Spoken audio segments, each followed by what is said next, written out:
So today is about week 2 and module 2 of product leadership, designing your organization. In the first module, we talked about developing your team, up-leveling your skills as a manager for high and low performers and at the individual level.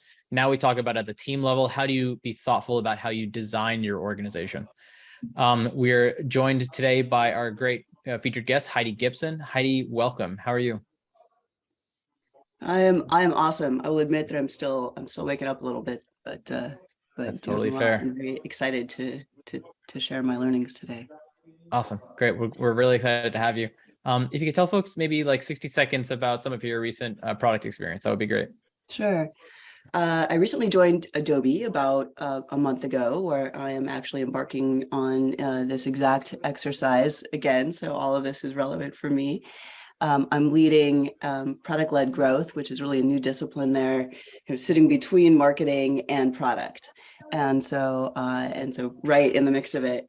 And that's for the Document Cloud business, which is a $5 billion business, which is kind of exciting. 40 years old and figuring out how to disrupt ourselves. I spent a year at Typeform, which is based in Barcelona. So I got to travel to Barcelona once a quarter, running core product over there. And that's what we'll be talking about today. I spent 5 years at GoDaddy before that, where I really pioneered growth teams, product growth teams. I can see some folks I worked with there here. Hello. So I'm looking forward to getting heckled by the people that know me. Please do so.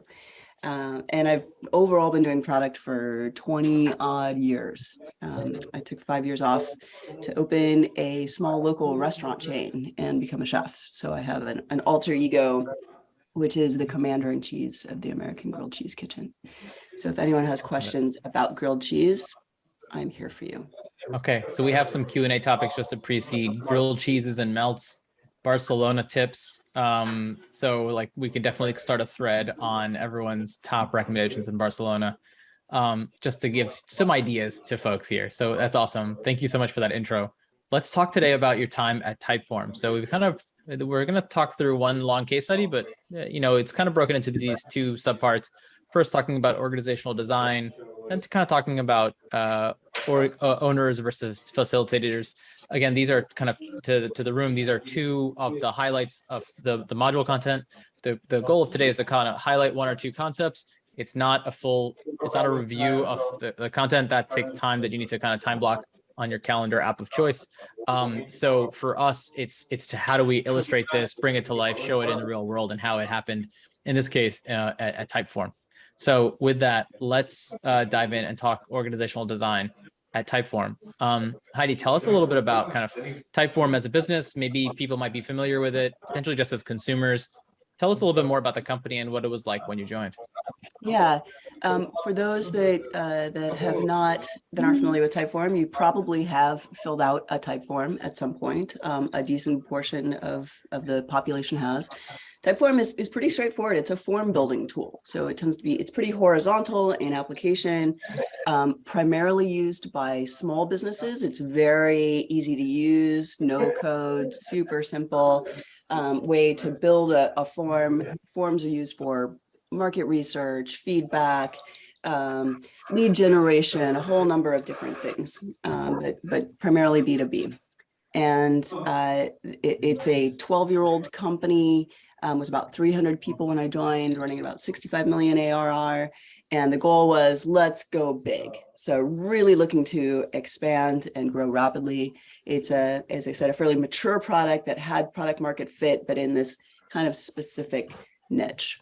The product team was mostly in Europe, but some in US. I'm based in the US. So we had, during the pandemic, there'd been a big shift from Europe only to now across US and Europe, and increasingly into other geos as well.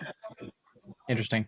So you have kind of like a company that had some existing kind of growth and really wanted to amp it up ahead of an IPO. Yep. And it'd grown very organically before that. Yeah, I think that's an interesting inflection point that a lot of companies see, where they have had not accidental success, but like a little less systemic in their approach, and they've had some great success to date. Here, about $65 million in ARR, and then they said, okay, Nick, now we need to kind of like systematize this, figure out what's working, figure out what's not, so that we can more easily accelerate to a higher milestone. And that's kind of where you came in, and you kind of diagnosed kind of what you saw was going on. Tell us about kind of what you found the product org to be. I kind of titled this, the product org was maybe a little disorg. What did you see there, and what was interesting there? Yeah, I'm going to talk about the product org.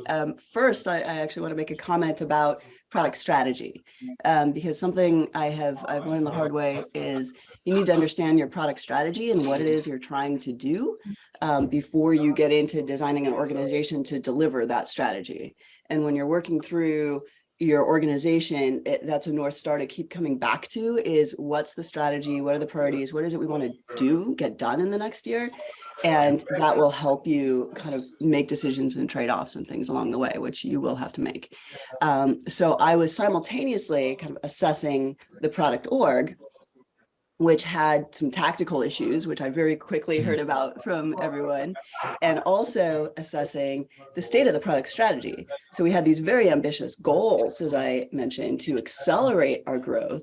And what I wasn't clear on when I first joined is, can we just do more of what we're doing better, or do we really need to do something else, right? Is that going to take us to where we need to go?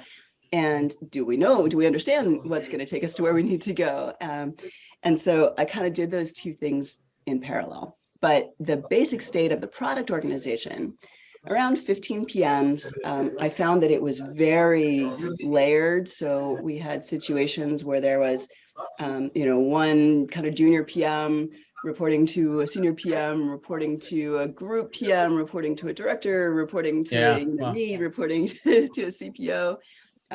We had a CPO who had joined just a couple months before I did. I actually followed her over from GoDaddy, Irana Wasti, for those of you who know her. I know there's a few who do.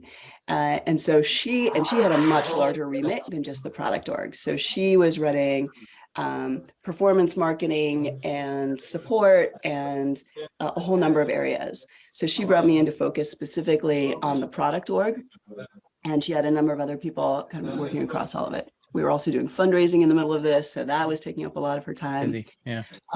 So she was, involved, but somewhat tangentially, just to mention. So those layers were one issue that I noticed right away.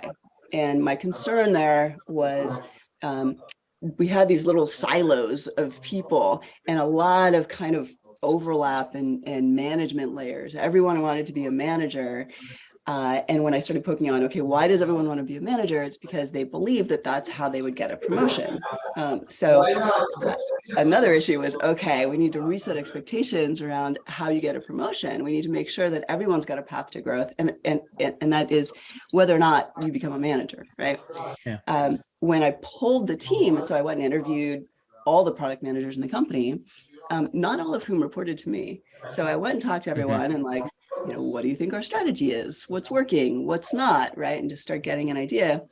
I heard very different ideas of what the strategy was. Mostly I heard, I don't know what it is. Teams were very autonomous. So they had, engineering in particular, had prized autonomy over outcomes or anything else. And when I asked what's the most important thing, it was that we can act autonomously. And I think that was probably an overcorrection from some earlier issues. Yeah, we can certainly go back to that previous slide in a second if you'd like, but I just wanted to kind of focus on the slide as you're talking about some of the challenges that you were seeing, especially around autonomy being a major import without necessarily alignment on goals. You want to talk more on this kind of like some of the strategic gaps that you were seeing? Yeah, that autonomy, and all of this is a balance, as I'm sure all of you know, where you want enough autonomy that you can get things done, but you all need to be pulling in the same direction.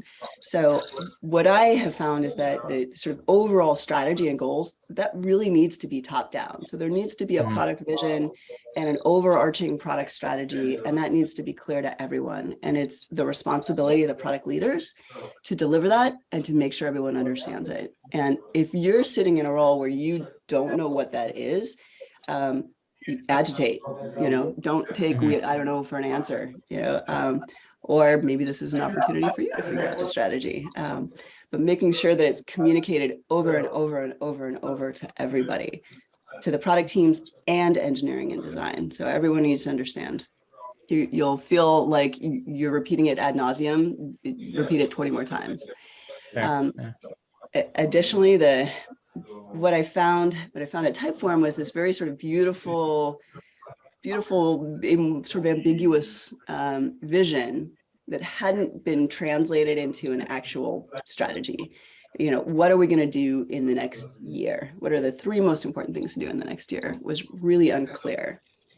And each of the individual sort of feature areas, which they were organized into, each had their own set of priorities and their own audience, and were sort of tripping over each other. And there was no kind of universal coordination.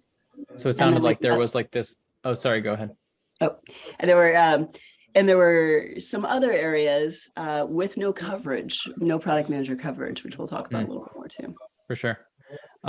So just to put a finer point on something you just said, product vision and an overarching strategy is critical, and that Typeform seemed to have this lofty vision statement that didn't necessarily connect or guide enough the product and engineering teams, who felt like they were really autonomous and they love the autonomy, but not necessarily knew where they were going. Yeah, quickly going in little circles. We're off in different directions. Yeah, for sure. Yes. We hit on a couple topics here already, like especially the layers where kind of like people management was conflated with success, which is like a really important thing to unpack. And then, you know, you mentioned that the team was kind of siloed. Sometimes stuff was not staffed at all. So it was like important, but not important enough. It was noted as important, but not important enough to put people on it. And then you had a couple separate product teams. You mentioned in the intro, but so you were kind of talking core product here, and you had peers around growth and long-term bets. Can you tell us a second about that? Yeah. So when I joined